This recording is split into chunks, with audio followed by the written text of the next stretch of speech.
Subscribe பண்ணுங்க. அப்படியே பக்கத்துல இருக்க பெல் ஐகானையும் பிரஸ் பண்ணுங்க. இந்த வீடியோ என்ன பார்க்க போறோம் அப்படின்னா, விருச்சிக ராசி கேட்டை நட்சத்திரத்தை பிறந்தவங்களுக்கு 2025ஆம் ஆண்டு மே மாத ராசி பலன்களை பற்றி நம்ம தெளிவா பார்க்க போறோங்க. இந்த மே மாதம் எத்தகைய மாற்றங்களை தரப்போது, என்னென்ன விஷயங்கள் நடக்க போகுதுன்னு சொல்லி தெளிவா பார்க்கலாம் வாங்க. வீடியோக்குள்ள போறது மாதிரி இந்த மாசோட கிரகங்களை பத்தி ஃபர்ஸ்ட் இப்ப பார்த்துலாங்க. மாத தொடக்கத்துல மேஷத்துல சூரியனும் புதனும் சந்திருக்கிறாங்க. அதாவது உச்ச சூரியன் மே மாதம் 14ஆம் தேதி வரைக்கும் மேஷத்துல இருக்கார். மே 15ஆம் தேதி ரிஷபத்துக்கு பேச்சாகி செல்வார். அதே போல புதன் மே மாதம் 23ஆம் தேதி வரைக்கும் மேஷத்திலையும் அதன் பிறகு பேச்சியாகி ரிஷபத்துக்கும் போயிடுவார். அதே மாதிரி ரிஷபத்துல குரு பகவான் மே மாதம் 14ஆம் தேதி வரைக்கும் இருப்பாருங்க. மே 15ஆம் தேதி குரு பயிற்சிங்க. அதாவது ரிஷபத்துல இருந்து மிதுனத்துக்கு குரு பகவான் பயிற்சி ஆகிறார் மே 15ஆம் தேதி. அதுக்கடுத்து கடகத்துல இந்த மாதம் முழுக்கவே செவ்வாய் வந்து நீசம் பெற்ற தன்மை இருக்க போறார். அதுக்கடுத்து ராகு கேது.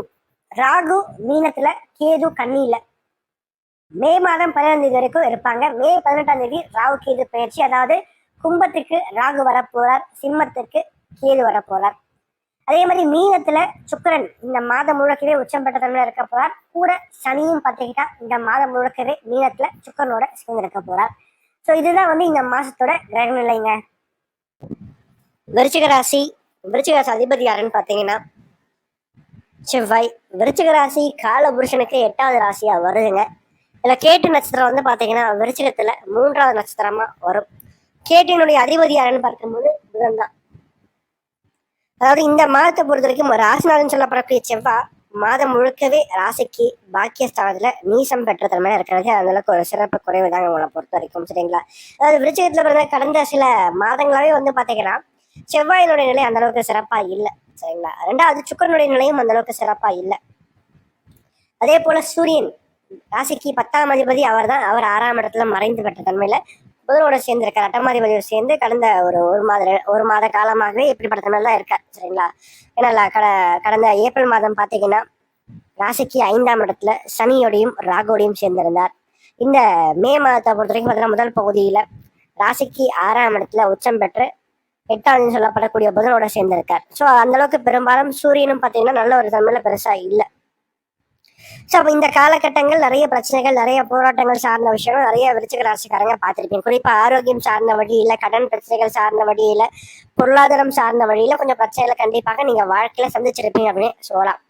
அது மட்டும் இல்லாம ராசிக்கு 5ஆம் இடத்துல இந்த மாதம் முழுக்கவே சனியும் சுக்கிரனும் சேர்ந்து இருக்கிறதுனால காதல் வாழ்க்கையை பொறுத்த வரைக்கும் இந்த காலகட்டம் எப்படி இருக்கு? இந்த மே மாதத்தை பொறுத்த வரைக்கும் ஓரளவுக்கு காதலானது திருமணத்துல போய் முடியும். அதாவது பிரச்சனைக்குரிய ஒரு திருமணமானது நடக்கும். சரிங்களா? அதே மாதிரி காதல் வாழ்க்கையில சின்ன சின்ன கருத்து வேறுபாடுகள் சார்ந்த விஷயங்கள் அவ்வப்போது வந்து போகும். ரெண்டாவது ராசிக்கு முதல் பகுதியை பொறுத்த வரைக்கும் அந்த அளவுக்கு சிறப்பா இல்லாதனால ராசிக்கு 6ஆம் இடத்துல சூரியன் உச்சமான தன்மையில இந்த மாதம் முதல் பகுதி வரைக்கும் இருக்காருங்க. அப்ப ஃபர்ஸ்ட் ஹாப்பை பொறுத்த வரைக்கும் உங்களுக்கு ஆரோக்கியம் சம்பந்தப்பட்ட பிரச்சனைகள் கண்டிப்பாக இருக்கும். பண விரயங்கள் கண்டிப்பாக இருக்கும். சரிங்களா? செலவுகள் அதிகமாகவே இருக்கும். சரிங்களா? மருத்துவ செலவுகள் சார்ந்த விஷயங்கள், கடன் சார்ந்த விஷயங்களுக்காக செலவு பண்ண தன்மையில் தள்ளப்படுவீங்க அப்படின்னே சொல்லலாம். அது மட்டும் இல்லாம இந்த டைம்ல பாத்தீங்கன்னா பெருசா வந்து பாத்தீங்கன்னா பணத்தை வந்து இன்வெஸ்ட்மெண்ட் பண்ணாதீங்க எங்கேயும். ஏன்னா புதன் வந்து அந்த அளவுக்கு நல்ல ஒரு தன்மையில இல்லை.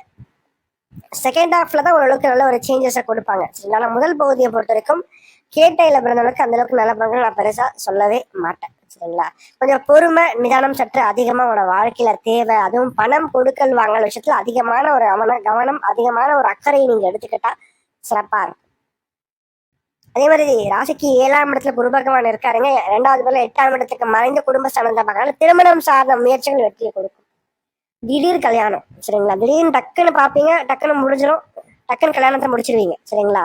ஸோ இதுதான் சடனா பார்த்து ஃபிக்ஸ் ஆகி கல்யாணத்தை வந்து முடிச்சிருவீங்க. ஸோ அப்படிப்பட்ட திருமண வாழ்க்கையை தான் குரு பகவான் அமைத்துக் கொடுப்பார் 8ஆம் இடத்துல மறையும் போது. பிளஸ் 5ஆம் இடத்துல சனியும் சுக்கிரனும் இருக்கிறதுனால. சரிங்களா? ரெண்டாவது ராசிக்கு 10ஆம் இடத்துக்கு கேது வரார். இந்த மாதிரி 2வது போல ராசிக்கு 7ஆம் இடத்துக்கு சூரியன் வரார். வாழ்க்கை துணையார் கொஞ்சம் டாமினேட் பண்ணுவாங்க. சரிங்களா? அதே மாதிரி வாழ்க்கை துணையார் மூலமாக ஒரு சில நல்ல விஷயங்களை கண்டிப்பாக நீங்க அமைத்துக் கொள்வீங்க இந்த காலகட்டத்தில் அப்படின்னு சொல்லலாம். 10ஆம் இடத்துக்கு கேது வரதுனால வேலை செய்யற இடத்துல மட்டும் சின்ன சின்ன ஒரு இடையூறுகள் சார்ந்த விஷயங்கள், அலைச்சல்கள் சார்ந்த விஷயங்கள் வேலை ரீதியாக கண்டிப்பாக இருக்கும். ஒரு சலிப்பு தன்மையை வந்து கொஞ்சம் கேது கொடுப்பாரு. சகிப்பு கிடையாது, சலிப்பு தன்மை. சரிங்களா?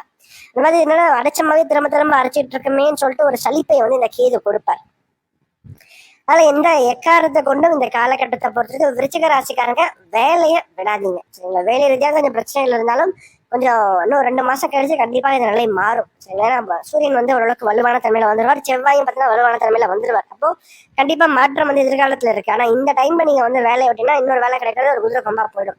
அதே மாதிரி வேலை மாற்றம் தற்போது செய்யறத கொஞ்சம் தவிர்க்கிறது சிறப்பா இருக்கும் உங்களை பொறுத்த வரைக்கும். சரிங்களா? கொஞ்சம் பொறுமை என்னன்னா அதிகமா தேவை. செலவுகளை கொஞ்சம் குறைச்சிக்குங்க. ஆரோக்கியத்துல கொஞ்சம் அக்கறை எடுத்துக்கோங்க. குறிப்பா வெளியில சாப்பிட்றத குறைச்சிக்குங்க. அதே மாதிரி இந்த டைம்ல பாத்தீங்கன்னா படிப்பு சார்ந்த விஷயங்களுக்கு ஓரளவுக்கு சிறப்பாகவே இருக்கு அப்படின்னு சொல்லலாம். ஏன்னா குரு ஓரளவுக்கு வலுவா தான் இருக்காரு. குரு பெரும்பாலும் வந்து பலவீனமா இல்லை, குரு வலுவா இருக்கிறதுனால கண்டிப்பாக ராசிக்கு 4ஆம் இடத்துக்கு ராகு வரதுனால இந்த ராகு குரு பார்ல இருக்கனாலையும் நிச்சயமாக கல்வி சார்ந்த விஷயங்கள் சிறப்பாக இருக்கு, வெற்றியை கொடுக்கும். அதே மாதிரி வீடு மனை வாகன வசதிகள் சார்ந்த விஷயங்களை அமைத்துக் கொள்றதுக்கான ஒரு சில வாய்ப்புகளையும் இந்த ராகு வந்து ஏற்படுத்தி கொடுப்பார் உங்களோட வாழ்க்கையில் அப்படின்னு சொல்லலாம். சரிங்களா?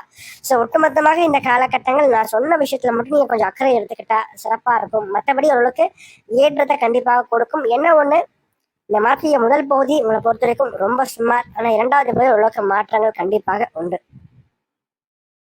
மேலும் தகவலுக்கு எங்க சேனலை மறக்காம சப்ஸ்கிரைப் பண்ணுங்க. நன்றி.